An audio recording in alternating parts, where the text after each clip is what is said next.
versus Austin Independent School District, and we'll hear first from Mr. Gadoury.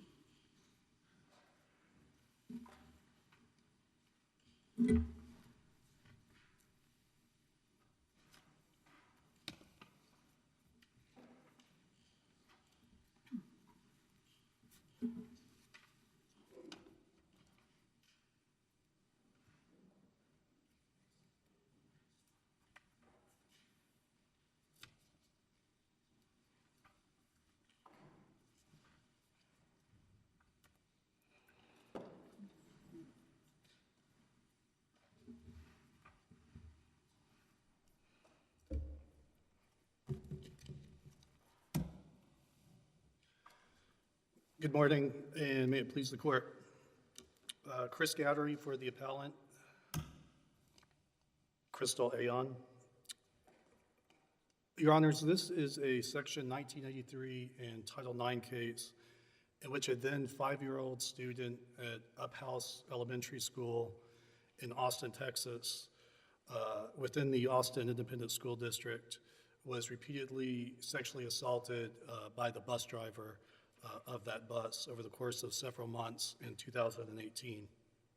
Now, these assaults occurred despite the fact that 3 years earlier, Austin ISD had placed video cameras in all of its buses based on another student who had been sexually assaulted repeatedly by a different bus driver, and despite the fact that district policy mandated that a bus monitor would be on the bus to observe the students and their safety.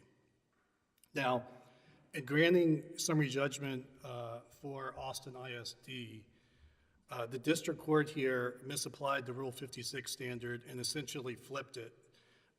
And rather than taking the non-moving party's evidence as true and indulging inferences in the non-moving party's favor, the district court took the district's evidence as true, resolved inferences in the district's favor, improperly weighed the evidence, and ultimately engaged in fact-finding.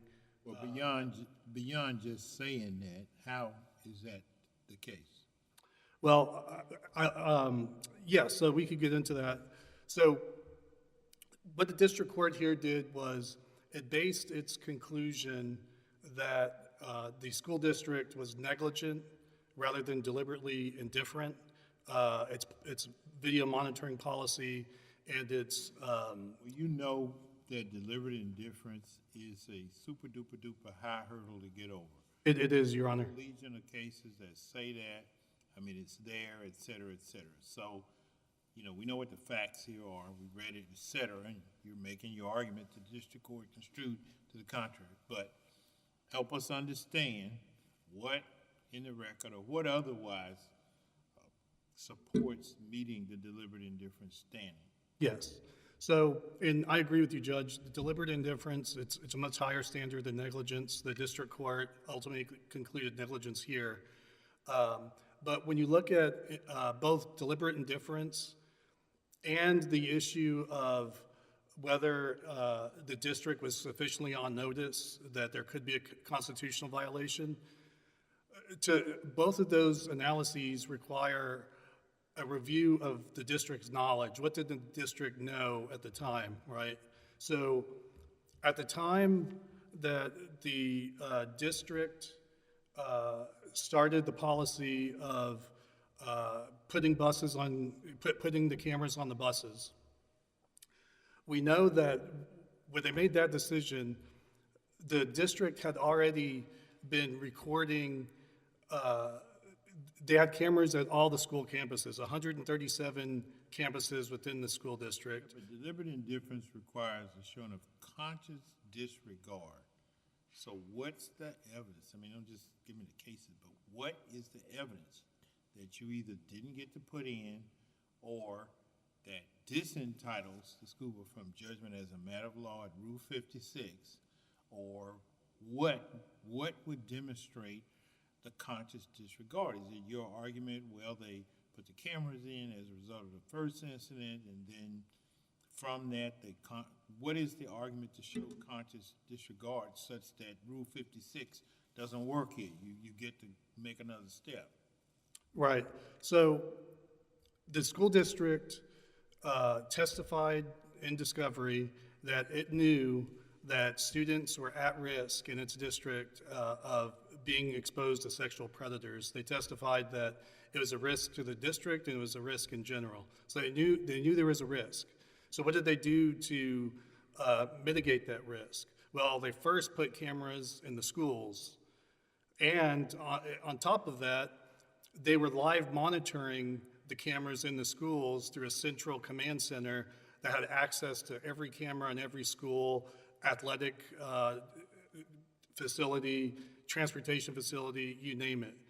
So at the time that they started the school bus policy, which did not involve live monitoring cameras. Nobody watched those films unless and until some complaint was made that there was an incident, right? So when the district decides at first to put the cameras on the school buses, they tell the public, we want to know what's going on in the schools, on the school buses. So that obviously necessarily implies. At some point, you're going to have to answer my question. Well, no, this is, I'm getting there. So You're talking about knowledge. I just thought I asked. I'm asking you a direct question. You come in on, you lose on summary judgment, you got to show that either they're not entitled to it as a matter of law, or that there are genuine issues of material fact, that Rule 56 doesn't work, it's boilerplate. All I'm asking you is, what is the evidence or whatever that would meet the conscious disregard? I mean, I get your argument about what they knew. I'm just trying to understand the conscious disregard. Are you saying, they went past what they knew before? I'm just trying to ask. So if the school district judge knows that there are sexual predators out there, they know they need to film the students, whether it's in the schools or on the buses, but they know that whenever they're filming the schools, they're live monitoring them. What they know is they have to monitor those videos, the video footage, or else kids are going to get assaulted like they are on the buses. So they know going in, like whenever they started this bus policy, Judge, this wasn't their first, this wasn't new to them. This wasn't some new endeavor where they're like, oh, gee, we need to figure out how to film these predators. And I'm not taking this to your position. Personally, considering what happened to a special needs 5-year-old, I won't put on the record what my real thoughts are. But putting that aside, you just keep talking about knowledge. And I mean, that's what you keep saying. And so are you wanting us to hold that the knowledge that the school district had satisfies the deliberate indifference? What?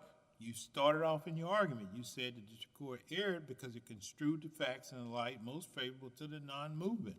I'm just trying to get into the facts. What are you arguing? I mean, it's one thing just to state the principles, and I'm not taking this position, but just what are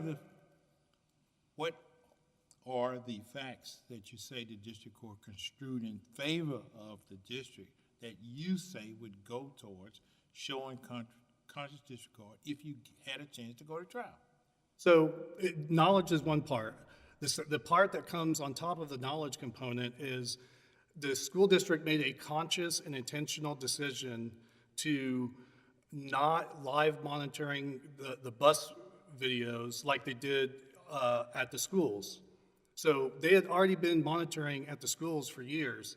They made a decision to not do that on the buses. That is the intentional decision that they made. They had two choices. They could do what they had already been doing, which presumably they deemed to be effective, or they could do a less rigorous monitoring policy for whatever reason and allow kids to get assaulted on the school bus with nobody watching. So they consciously made a decision to steer away from what they were already doing for years and have a more lax policy on the buses.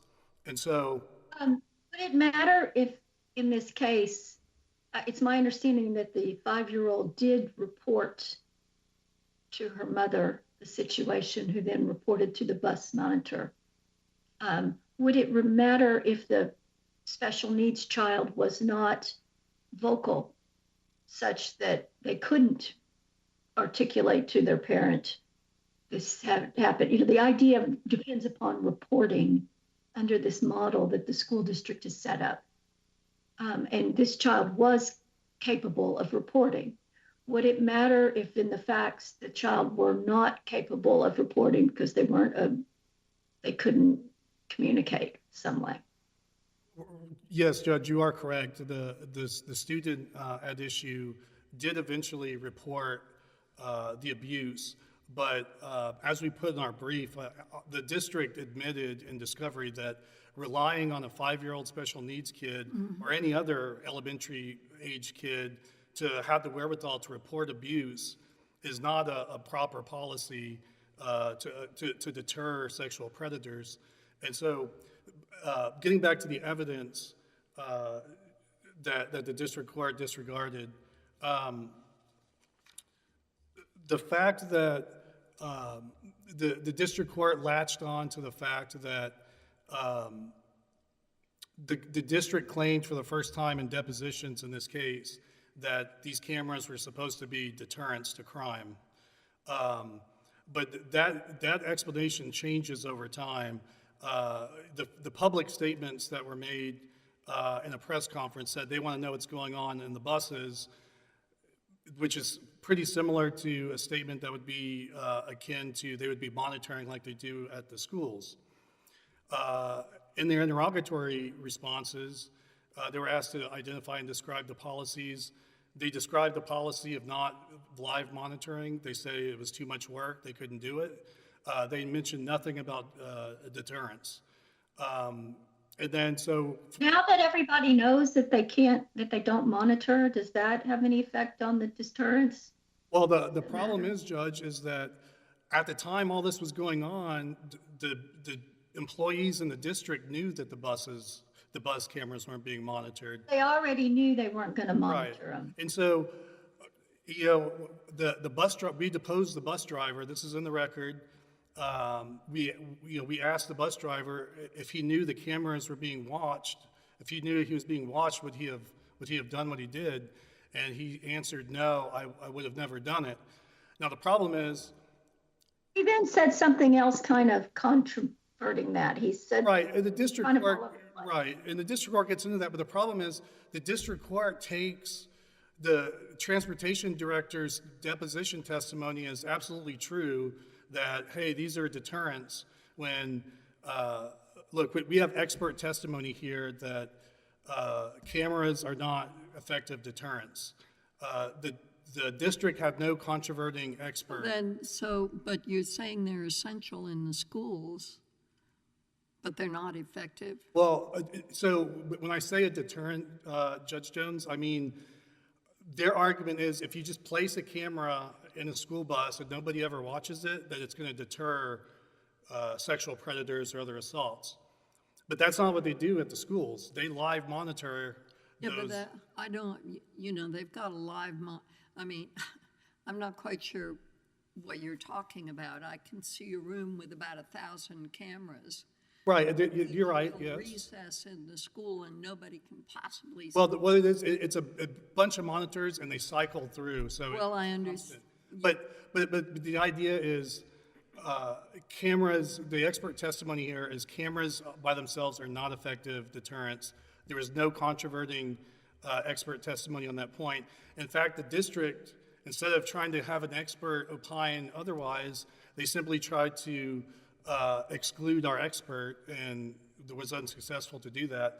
Do you have an expert in the record that says that having cameras that are not monitored regularly is an ineffective strategy? Your expert says that, and that's in the record. Our expert effectively testified that cameras are not effective to serve as a deterrent to crimes, and that it's in our brief. If they're not monitored. Yeah, correct. If they're not monitored, and he also testified that the district claims that it's too much of a burden for them to monitor these buses. Our expert also testified, like just as they do with the at the schools, it would be possible for a security professional to live monitor those buses as well. And again, there was no controverting expert testimony otherwise. Well, I it's, have one more fact question, please. The fact question is, did the mother report that the buses were chronically late before anything was done? And did anything get done as a result of that? Or was it not until her second report that something got looked at? That's correct, Judge. The mother had made some complaints to the school that her daughter's bus was arriving late repeatedly. Nothing was done. The videos were not checked at that point. It was not until this 5-year-old girl had the wherewithal to come forward and actually say what was going on, how she was being touched in the school bus. Was the reason it was late is because they were keeping her on the bus to molest her? Yes, that's The reason what the bus was late. So the fact that they didn't do anything on the first part, do we know that that's the reason it was late? Is there a fact issue on that point?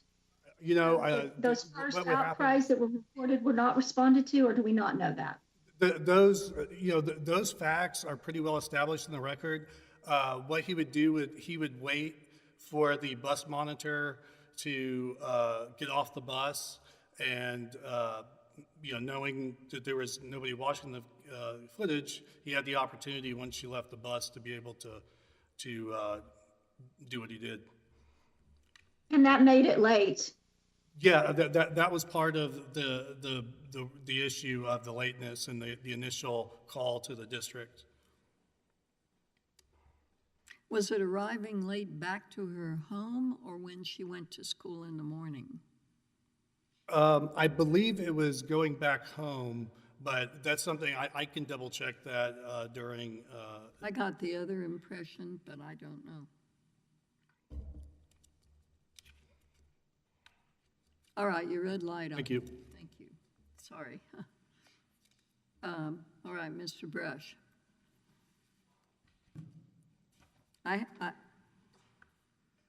You reserve time for rebuttal, Mr. Gadoury? Yes, Your Honor, 5 minutes. Okay, thank you. May it please the court, good morning. My name is Jonathan Brush, and with my co-counsel Kyle Stone, we represent the appellee, the Austin Independent School District.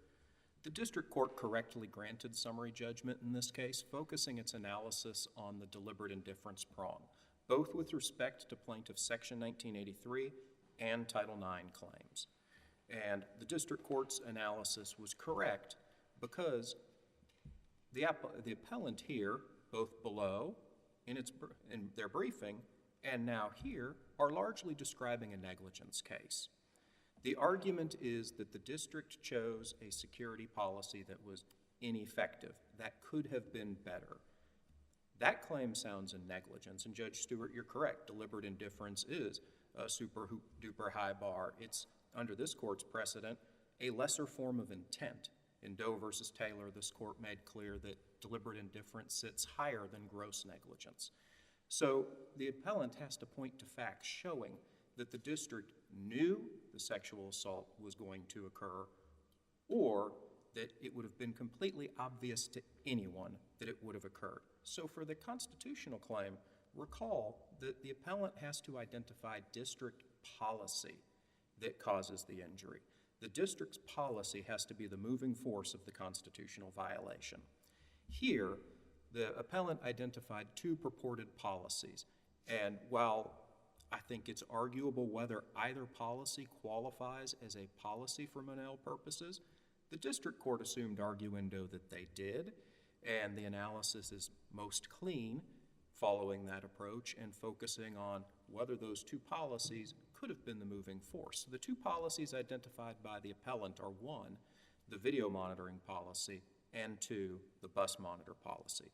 The video monitoring policy, according to the appellant, is that the district put cameras on their buses but did not monitor them until a report occurred. And the second policy, the bus monitor policy, was that the district permitted bus monitors to, in some circumstances, leave the bus.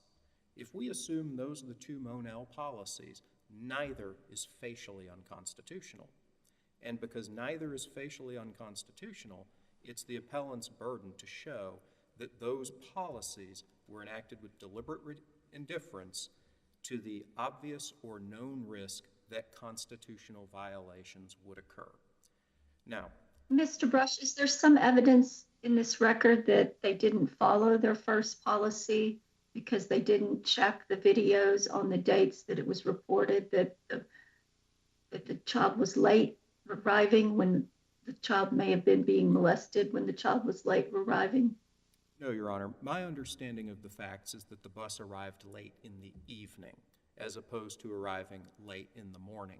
But even under those circumstances... How does that affect? What is the difference between the two? Is it a different bus driver? No, it's not a different bus driver. The difference between the two is that the appellant's claim is that the abuse occurred when the bus monitor would leave the bus, and the facts show that that typically occurred when the bus would arrive at school in the morning or when the bus monitor would So the step. bus driver was on, the monitor was on the bus in the afternoon when the bus was late? I believe that's Still, what the facts do we show. know that? Correct. Now, So no molestation was occurring during this late time? So the lateness was not attributable in any way to the molestation? I don't believe the lateness was attributable to the molestation, but two factors, Your Honor, too. Even if transportation staff failed to pull the video, let's assume for a moment that the lateness occurred in the morning or in the afternoon, or that you had abuse either in the morning or the afternoon. A transportation or district official's failure to pull the video based upon a complaint that the bus had been late would be a violation of that policy. The district would not have followed its policy, so a single isolated violation would be respondeat superior liability. If the court were to hold the district responsible for that, it would collapse Monell's carefully calibrated requirements into a font of general tort liability. So I think we can set a failure to follow the policy to the side. Plaintiff's argument has to be that the policy itself was the moving force of the constitutional violation. What do we do with the expert report that failing to monitor that it would have been easy to monitor because you're already monitoring a whole bunch of things, and failing to monitor and letting everybody know that you're failing to monitor is not a safe policy, is particularly when you're dealing with some people who might not be able to report? Even if we credit the expert's testimony, which I think the district court did credit the expert's testimony, the district court correctly recognized that that argument sounds in negligence. And so this court's precedent in Johnson versus Dallas Independent School District is clear that a school district's installation of security measures and then failure to use its own security measures is not evidence of deliberate indifference. It's evidence of negligence. Perhaps it could rise to gross negligence, but even then, this court's precedence holds that deliberate indifference is a lesser form of intent that is higher than gross negligence. Even if it's intentionally, like, we are just not going to monitor this, even though we do it fairly seamlessly in other areas, that is still negligence instead of an intentional decision. And we're going to let everybody know this. And so the deterrent effect will be minimized. So even if you assume all of those facts to be true, it still sounds in a negligence claim because the district has put into effect a security measure. Perhaps it's not the best measure, as this court's precedents in deliberate indifference cases routinely states. If the government falls below the standard, it's not necessarily a cause for commendation, but deliberate indifference looks for, did the district do something to mitigate a harm? Did they do something that was not clearly unreasonable, obviously going to cause the constitutional violation? Stepping back a moment, the upshot of the appellant's position is that it should be so obvious that school employees will commit sexual assault in all circumstances that you have to have a live monitoring. Now, to Judge Jones's point, the evidence shows, and I think we heard from appellant's counsel, that even in the context of a school monitoring, there's screens that snap in and out, and nobody is consistently and constantly monitoring everything that happens. It still is, in most instances, going to rely on a report. So the fact that there is a video camera monitoring that in the event of a report, the district can pull it and find some evidence that's a sufficient policy to overcome deliberate indifference as a matter of law. Even if the district... Is there any other standard that applies when the children are special needs and they can't respond? No, Your as Honor. opposed to depending upon reports, you know, and I don't know that I think it's that unreasonable to assume that people are getting molested when I think the statistics are that 1 in 4 girls are sexually assaulted at some point these days, not necessarily by school personnel, but by someone, and most of the time someone they know. Understood. I think to the first question, Your Honor, the standard does not differ depending upon the child at issue. It's still a deliberate indifference standard. There's no lesser standard that applies. But there has to be a conscious notion that a special needs child, by definition, doesn't fit the norm in terms of rules. Ergo, often, and I don't know what special needs means in this context, but special needs, the bus is different, the steps are different, the ingress and egress is different. Lots of things are different because of the special needs. So the district is obviously conscious of special needs in terms of what it provides, et cetera, et cetera. So I don't know. I mean, I guess if I add a 5-year-old to it, but again, I don't know and don't probably need to know exactly what the special needs are.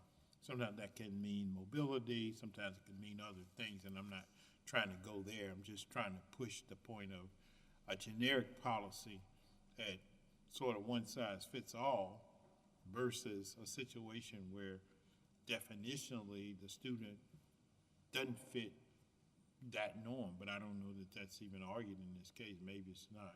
We don't know what was wrong with this kid, right?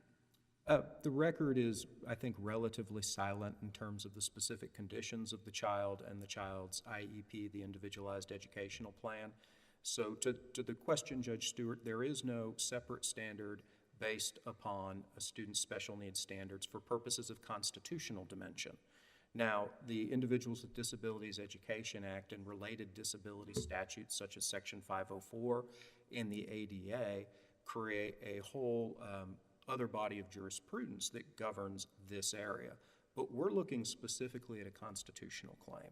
I understand. And this court, and to my knowledge, no other court has ever carved out a different standard than deliberate indifference for special needs children, nor should it, because to the extent that those standards are, a different standard is applicable, it's better addressed in the bodies of substantive law governing disabled students. And we don't have a claim in this case under the IDEA, Section 504, or the ADA.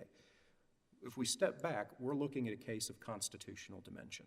And this court's precedent on deliberate indifference has been clear for decades, that a negligence claim doesn't meet the test. Well, it's the same test under Title IX also.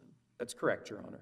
And I can, real quick, I want to just address the second policy because it didn't come up in oral argument, and that's the bus monitor policy. It suffers from the same deficiency as the video monitoring policy in terms of meeting the deliberate indifference standard. It's a facially constitutional policy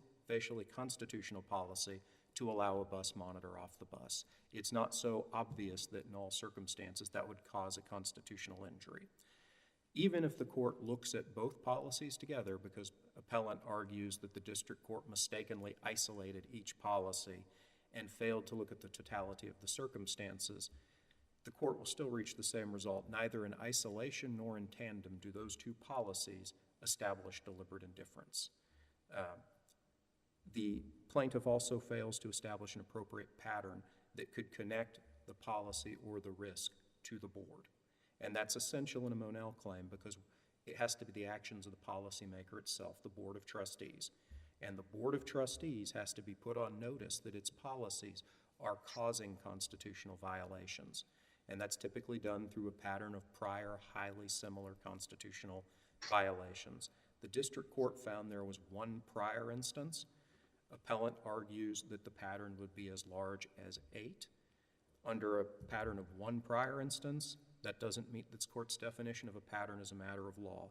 Even 8, if you were to accept all of the instances that appellant argues constitute the pattern, Under Pineda versus City of Houston and Peterson versus City of Fort Worth, it's insufficient as a matter of law. In Pineda, this court rejected a pattern of 11 instances, and in Peterson, this court rejected a pattern of 27 known instances of excessive use of force. Those were both police cases, right? Correct, Your Honor, but we borrow the same jurisprudence, and one of the most telling features of those cases and similar cases is we look to the size of the governmental entity to assess the pattern. The school district is even larger than a police department.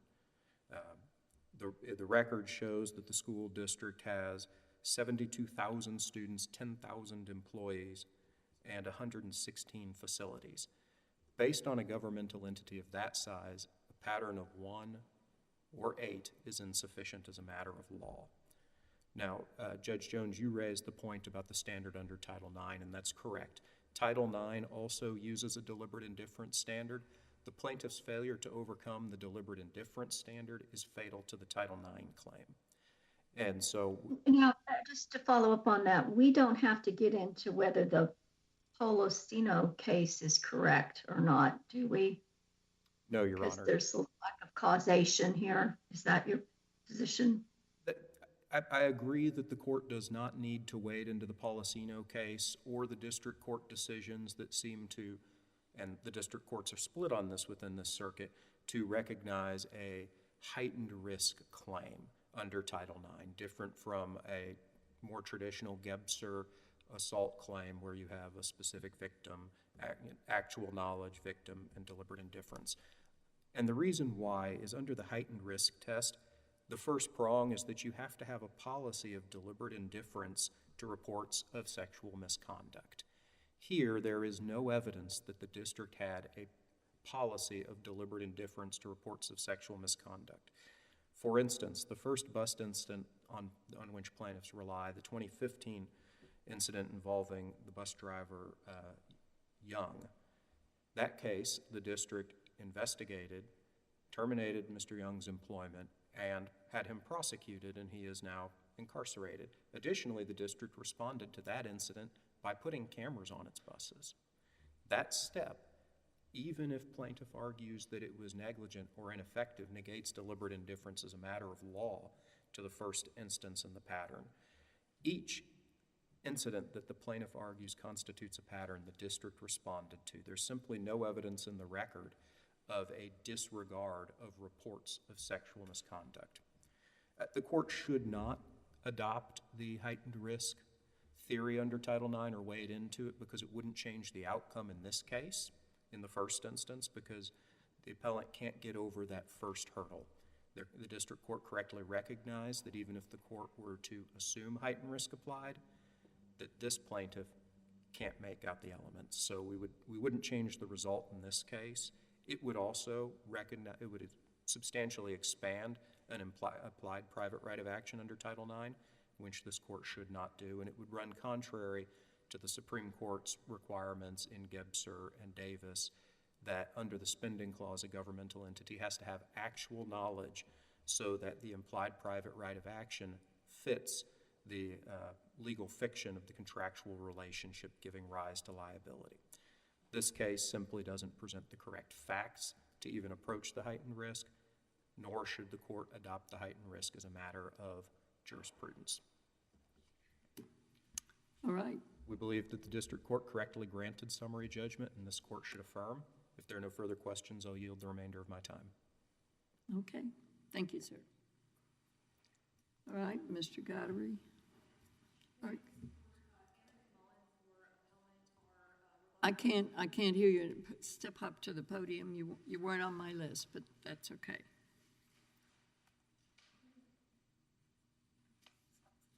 Apologies, Judge. May it please the court, Anna McMullen, our rebuttal counsel, Randall Callanan, got COVID a couple days ago. So. Hope he recovers. Your Honors, I'd like to first address the point made by counsel for the appellee regarding the official policy of Austin Independent School District. The transportation director, Chris Hafizadeh, testified that he, as the director of transportation, had the ability to implement, review, and push forward the practices of the Transportation Division. He testified specifically that the policy that is articulated in plaintiff's briefing regarding not viewing the video footage is the protocol of the Transportation Division. The Monell standard does not require that the official policies be actual written policies, but rather that they are in full force or practice. Mr. Hafizadeh testified that he did not have to get board approval when it came to implementing practices within the Transportation Division. Judge Stewart, to your point, the evidence in this case matters. It matters that our 5-year-old developmentally delayed or speech delayed child did not report immediately. Who said she was speech delayed? That is in the record, Your Honor. It is in her IEPs. The reason that she was classified as a special education student was due to the speech delays. But we don't know what kind of speech delay it is, though, right? The speech delay in the IEP, and as her mother testified, was related to the fact that she did grow up in a bilingual household, and the ability for her to articulate to her teachers and to the school was delayed. And so she did have a hard time communicating to the school and to her teachers. That's why she was classified in the special education division. Does that mean she's mostly speaking Spanish at home?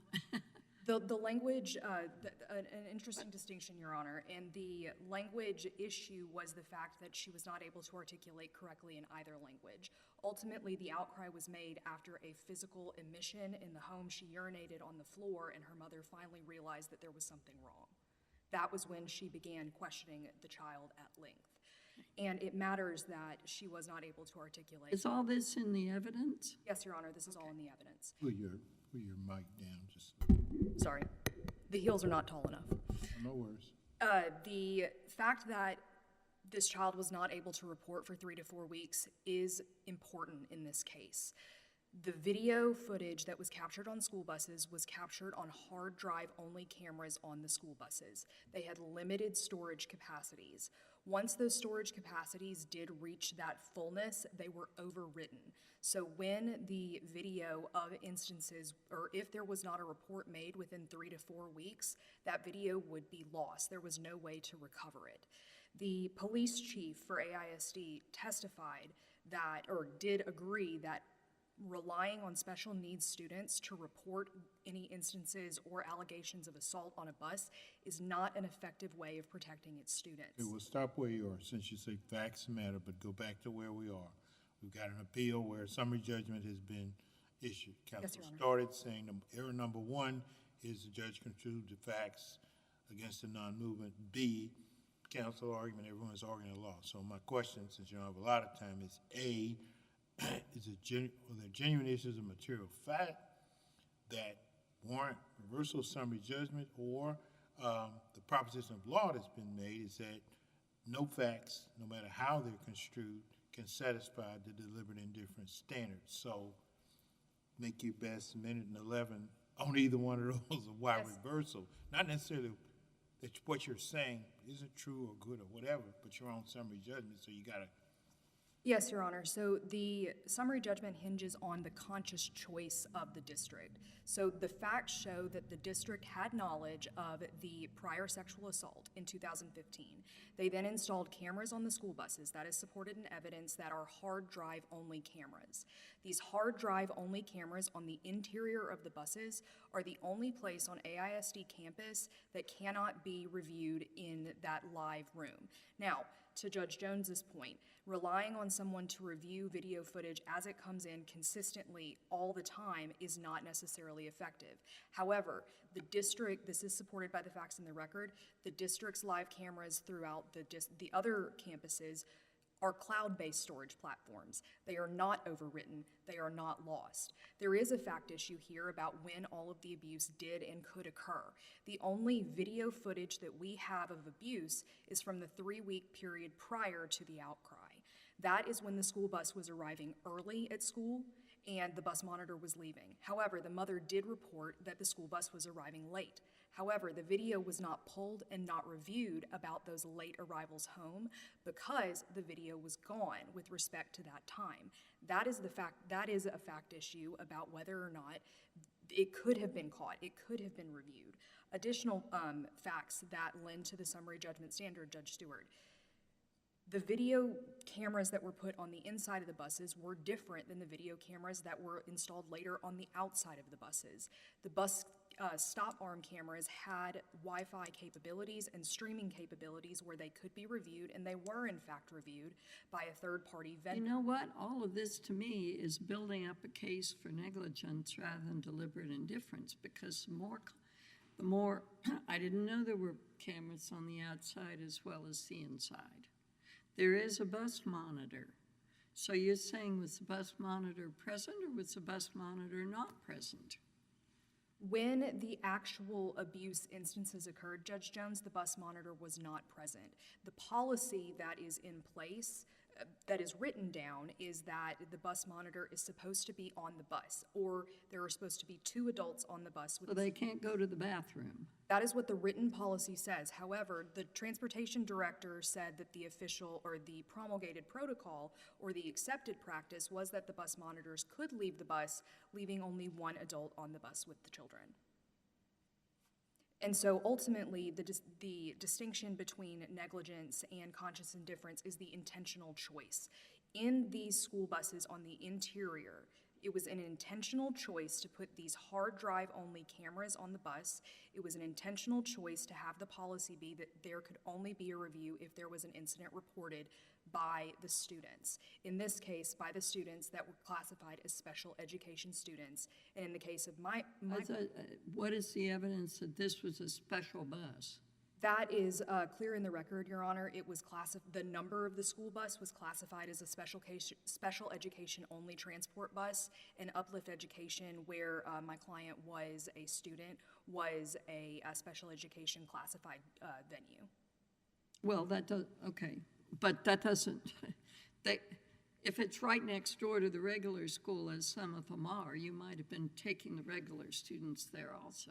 Yes, Your Honor, an important distinction, but this school bus specifically was classified as a special education only bus. The transportation director did testify that there are fleet vehicles for regular students and fleet vehicles for special education students. If there are no further questions, Your Honor. I get, Chief Judge? No, I guess not. Yeah, thank you. Thank you. The court will be in recess until 9.